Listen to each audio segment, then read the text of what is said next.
It is a new year, but the state of affairs in this country still remain the same. So this particular morning, we'll be focusing on different issues, including the state of education in the country.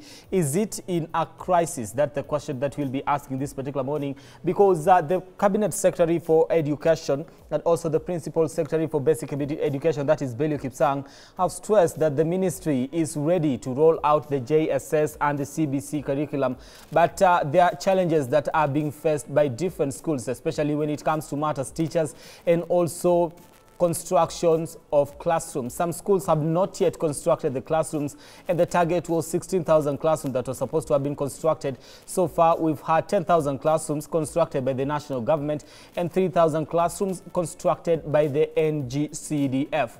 Therefore, we do have a deficit, with the Ministry of Education saying the success of this particular story is actually 93%. So the 8% is still a challenge for some of the schools. What does this mean for the state of education moving forward? Those students who are in schools that have not yet finished constructing the classrooms, what does that mean for them? Do they have an equal opportunity when it comes to education compared to other students that will be continuing with their classes and their studies, as these ones grapple with tight spaces when it comes to finding a place to take their studies from?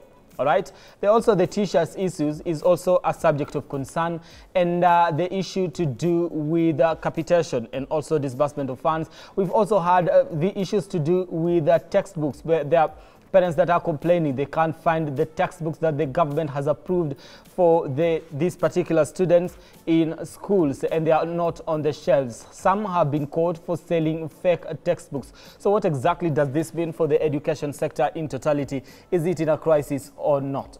On matters politics, of course, we'll be touching a little bit on what is happening in the country, and also on social issues. We want to talk about the abductions. Who exactly is abducting young men in the country who are critical to the government? The government comes out and says we are not responsible. But when it comes to matters investigations, little or nothing seems to be done on that particular front. That is the basis of our conversation this particular morning, where we seek to understand the state of affairs. I'll be having a panel in studio to try and make sense of those particular issues this morning. We welcome you to be part of it by engaging us on our socials at K24 TV, across social media platforms. At Amoy Brian, the hashtag we're using this particular morning is New Dawn. Engage us. We'll be sampling your feedback as we continue with the program this morning. But let's begin with the news and what you're waking up to. Let's begin with this one on matters education. Now, students from grade 5 to 8 will have to wait a little longer before receiving their new reviewed textbooks. Now, according to the Kenya Publishers Association, the new textbooks for grade 5 and 6 will be published by the end of January, while those for grade 7 and 8 will be available by the end of February. Meanwhile, the delivery of grade 9 textbooks, will be completed next week. This story was prepared by Harry Chimea.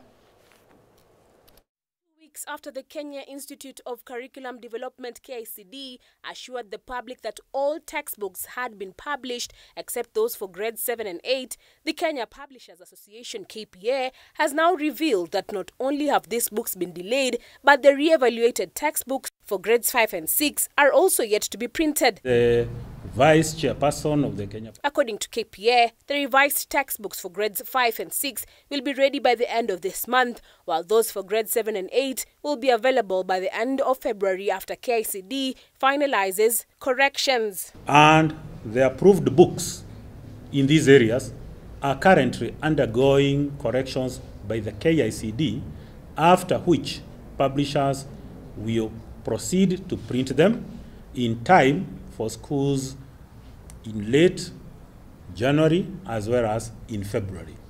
The ones that will be available towards the end of January are for grades 5 and grade 6, and the ones for grades 7 and 8 will be ready towards the end of February 2025. This comes even as KPA assured that over 85% of grade 9 textbooks whose curriculum was introduced this year have already been delivered to public junior schools. The remaining deliveries will be completed by January 13th. More than 85% of those textbooks are already in public primary schools.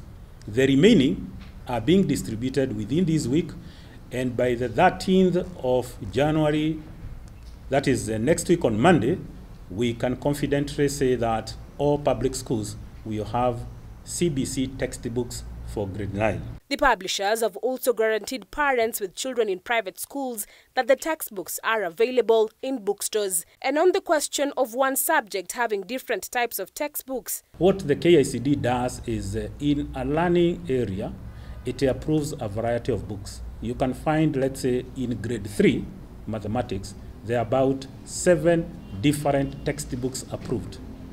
What schools are supposed to do, and they know, and most of them do that, is they constitute panels. The panels go through the books and select one that they will use. Some of the re-evaluated books include those for agriculture, creative arts and sports, pre-technical studies, integrated science and social studies. KPA, however, maintains that alternative books can be used as students await for the revised textbooks. This is, for instance, pre-technical studies can use business and computer studies textbooks. Creative arts and sports can use physical education books, visual arts and performing arts textbooks. Agriculture studies can also refer to previous agriculture and nutrition and home science books. So far, 9.9 million CBC textbooks have been delivered to schools across the country. Harriet Chimea, K24.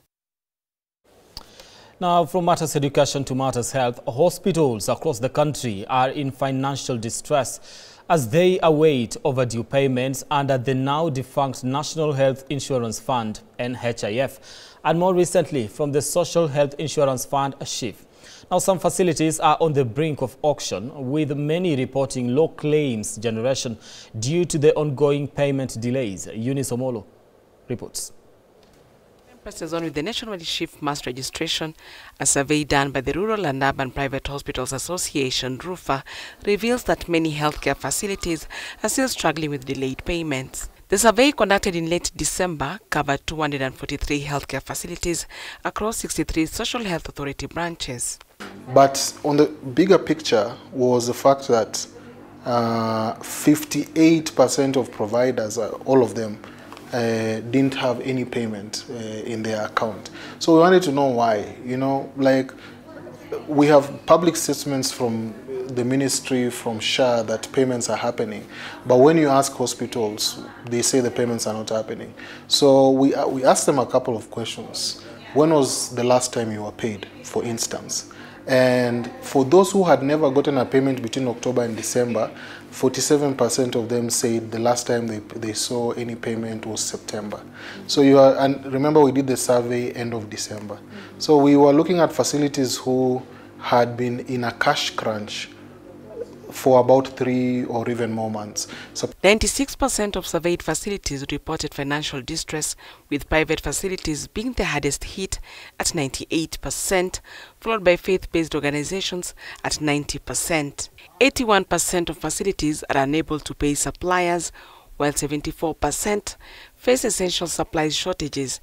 6 out of 10 facilities are struggling to settle debts, with 32% at risk of auction. Patients come under SHA. You can't see them because you can't call that doctor. It's like calling a mechanic who you still owe money from the last repair to come repair you now.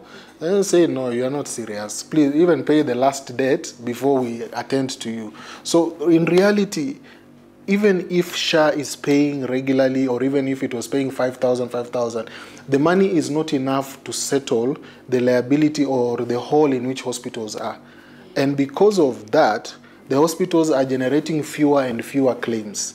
And because hospitals are generating fewer and fewer claims, SHA is paying them less and less money. The Social Health Authority recently announced that it had disbursed 1.12 billion shillings to 5,000 healthcare facilities nationwide. However, hospitals are raising concerns about inconsistent payments. In October last year, only 19% of facilities received payments, while 81% remained unpaid. The situation improved marginally in November, with 23% of the hospitals paid, but by December, 80% of the facilities were still waiting for their funds. We asked specifically those who had been paid. So we said, if you have been paid, how many times have you been paid? So those ones said, 58% of them said once, 36% said 2 times, and only 6% said 3 times. So which showed that the regularity of payments is also a concern. In early 2024, under the leadership of the then Health Cabinet Secretary, Susan Nakumicha, a 10-member committee was tasked with identifying assets and liabilities of the now-defunct NHIF. However, nearly a year later, the report is yet to be published, leaving affected healthcare facilities in limbo. The report. This is a public report. It should be made public. Because as we all know, that the money that was in NHIF, the money in NHIF was not anybody's personal, was not government's money, it was people's personal money. So if my personal money was used to buy land, please show me. If my personal money was used to buy bonds, I want to know. Because the money that was in NHIF was contributors' money. So that report that was made by the Transition Committee on Assets, Liabilities and Obligations of NHIF, including the number of staff who are employed by NHIF. Eunice Omolo, K24 TV. Now, still on matters health, clinical officers have issued a 14-day strike notice in protest against non-fulfillment of their latest collective bargaining agreement by the government. Now led by the Kenya Union of Clinical Officers Chairman Peterson Wachira, the clinicians are among others decrying exclusion from the Social Health Authority empanelment, which bars clinical officers from offering services through the new health scheme. The clinicians now want the Social Health Authority Board to reinstate pre-authorization rights to clinical officers, including specialists, as they are currently obligated to license their facilities with the Kenya Medical Practitioners and Dentists Council. Clinical officers have threatened to stage a nationwide strike starting January 19th unless the government addresses their grievances. The ministry and the county governments have not fully implemented the return to work agreement, given that the deadline for implementation was the first day of September 2024. We have done numerous letters, they have refused to respond. And so we are saying they're in breach of the return to work agreement of the year 2024. In a letter addressed to stakeholders, including the Ministry of Health, the Ministry of Labour and Social Protection, the Council of Governors and the Head of Public Service, the Kenya Union of Clinical Officers cited ongoing discrimination by the Social Health Authority and the violation of a return to work agreement signed after a prolonged strike in 2024. We do not have an end to the impunity in the Social Health Authority, and we do not have full implementation of the return to work agreement of 2024. All the clinic officers under the 47 counties, under the Ministry of Health, under Kenyatta National Hospital, under KUTRH, under Madhari Hospital, under MTRH, shall proceed on strike as from the midnight of 19th. The strike, if it materializes, will add to a series of strikes undertaken by the clinical officers in recent months, bearing the same theme of unfulfilled CBAs and other key provisions. Despite repeated follow-ups, the union contends that both the county governments and the Ministry of Health have failed to implement the provisions of the agreement, which include promotion of clinical officers, conversion to permanent and pensionable terms, and the implementation of a comprehensive medical cover. Additionally, the union alleges that clinical officers are being coerced into licensing their facilities with the Kenya Medical Practitioners and Dentists Council for empanelment, which they claim is contrary to their practice. Now they are saying that you just avoid what the law provides. All the facility registered under that act shall seek a second licensure for them to exist or to be empaneled to offer services under the Social Health Authority. Therefore, consequently, more than 1,000 private facility owned by clinical officers are now not offering services to any patient who is under the Social Health Authority. In December last year, the union called off a 99-day strike following a consensus reached with the county governments. Busara Naman, K24 TV. All right, thank you, Busara Naman, for that particular report. Now to matters abduction and a little bit of politics. Allies of former Deputy President Rigathi Gachagua are now demanding the constitution of a commission of inquiry to look into the abduction of dissenting voices in recent weeks. The leaders have laid blame squarely on President William Ruto, accusing his administration of sponsoring a criminal gang to terrorize those opposed to his regime. And as Yan Keitani now tells us, their sentiments comes barely a few days after Rigathi Gachagua claimed the government was also out to neutralize his influence in Mount Kenya using criminal gangs. 7 days into the new year, politics continues to take center stage in the country, with a war of words between the political factions underway. Ousted Deputy President Rigathi Gachagua and his allies condemning the Ruto-led administration over its alleged continued suppressing of dissenting voices. All right, sorry for that technical hitch. And of course, let's take the next story. Now, the issue of abductions and enforced disappearances cast a long shadow over Kenya's human rights record. In his State of the Nation address in November 2024, President William Ruto pledged to establish an abduction response plan. Now, this promise remains unfulfilled, and the state has been accused of being behind the spate of abductions. Now, the CS for Interior, Kipchumba Murkomen, is distancing himself from these accusations. I report on this particular story. Kenya is no stranger to the grim realities of enforced disappearances. In 2024 alone, over 80 people were abducted, with 20 still missing, according to the Kenya National Commission on Human Rights. These statistics paint a harrowing picture of a nation grappling with accountability and erosion of fundamental rights. The victims of these abductions often share a common profile: activists, protesters, or government critics. For their families, the trauma is worsened by unanswered questions and a justice system that appears unwilling or unable to act. President William Ruto's November 2024 commitment to develop an abduction response plan was meant to signal a turning point, a promise to confront this crisis head-on. Nearly 2 months later, no such framework exists. If the state was serious about abductions, it would say what it means and mean what it says. That abductions will stop, that abductions are unacceptable, and that it will nail to the wall perpetrators of abductions, to the extent that there are no comprehensive investigations, that nobody has been arrested and arraigned and followed through. It therefore follows and implies that it is the state itself that is doing these abductions, no matter what they say.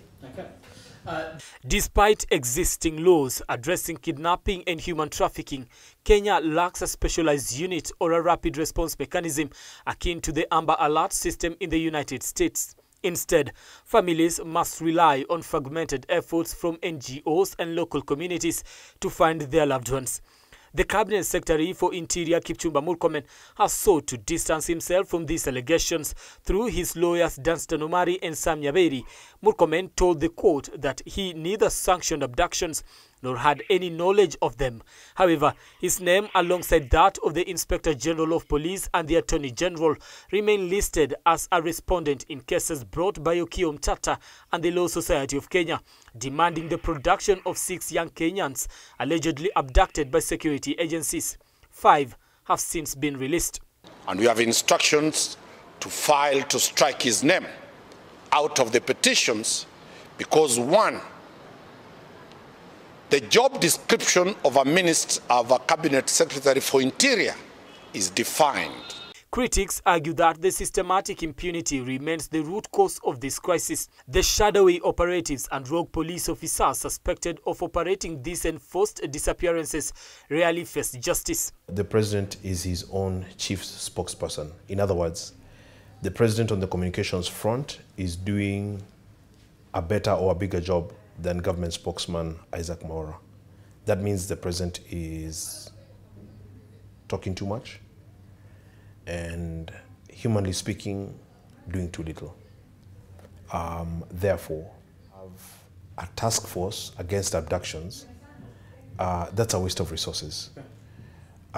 such things as illegal abductions are criminal in nature and don't require any organized organ to look at them.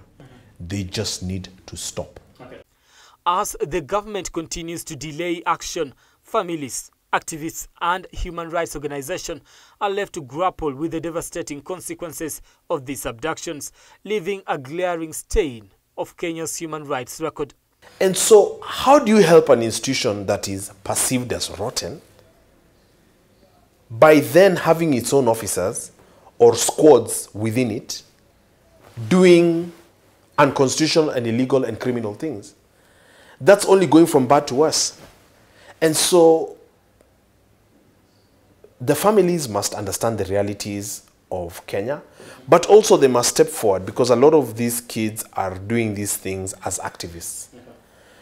The families must also not think selfishly. They must take these experiences as an opportunity to make it a better country, to ensure that another family does not go through what they've gone through. Brian Amoai, K24, Nairobi. All right, still on matters of abduction, allies of former Deputy President Rigathi Gachagua are now demanding the constitution of a commission of inquiry to look into the abduction of dissenting voices in recent weeks. The leaders have laid blame squarely on President William Ruto, accusing his administration of sponsoring a criminal gang to terrorize those opposed to his regime. And as Ian Kitani now tells us, their sentiments comes barely a few days after Rigathi Gachagua claimed the government was all out to neutralize his influence in Mount Kenya using criminal gangs. Days into the new year, politics continues to take center stage in the country, with a war of words between the political factions underway. Ousted Deputy President Rigathi Gachagua and his allies condemning the Ruto-led administration over its alleged continued suppressing of dissenting voices.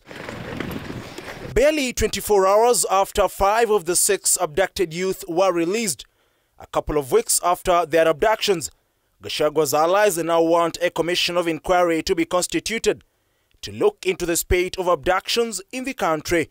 The leaders were also quick to note the re-emergence of a criminal gang, aka Mungiki, that they claim is sponsored by the government, barely a week after former Mungiki leader Maina Njenga declared support for the President Ruto-led administration. We are calling for the formation of a public commission of inquiry led by an independent body to investigate abductions, politicization of police, resurgence of criminal gangs, land grabbing, and state capture. We call for a thorough and transparent investigations into the circumstances surrounding these abductions. These abductions represent a systematic attempt to silence dissent and instill fear among the populace of Kenya. According to the legislators, largely from the vast Mount Kenya region, the government is using the criminal gang to instill fear among critics of the regime they once defended vehemently, until the bitter fallout between Gachagua and President Ruto. To assess the resurgency of state-sponsored criminal gangs, including Mungiki, that are terrorizing citizens and deserters. These gangs have been creating an atmosphere of fear, lawlessness among ordinary Kenyans and critics of the government. The leaders took issue with President William Ruto, questioning his response to the rising cases of abductions in the country, while slamming investigative agencies over what they termed as executive capture. The President, William Ruto, in his usual ambiguous manner, has made public promises to stop the abductions, while simultaneously admonishing parents to instill discipline in their children, insinuating that lack of discipline contributes to these abductions. Since the police have denied responsibility, they have demonstrated lack of impartiality, they are conflicted and remain beholden to the executive. We urge the President and the executive to ensure the immediate release of the remaining abductees. Cases of land grabbing also took center stage. Gachagwa's foot soldiers raising concerns over cases in Kiambu and Nakuru counties. The leaders once again pointing an accusing finger at the state. Rampant land grabbing alongside issues, misuse of public resources. These include examining extensive land grabbing currently underway in Ngurunga Farm in Kiambu constituency, Gikumari in Ruiru constituency, Dabibi in Naivasha constituency, Nakuru, Memorial Hospital, and many other acts of misuse of public trust, which threatens the integrity of our institutions. Ian Keitani, K24 TV, Nairobi. All right, that report by Ian Keitani takes us to our first break here on A New Dawn. We'll be back in a few with more, especially a conversation and what you're waking up to as far as newspapers are concerned. And of course, my guests are already in studio. On the other side of the break, we take a look at what the newspapers are saying.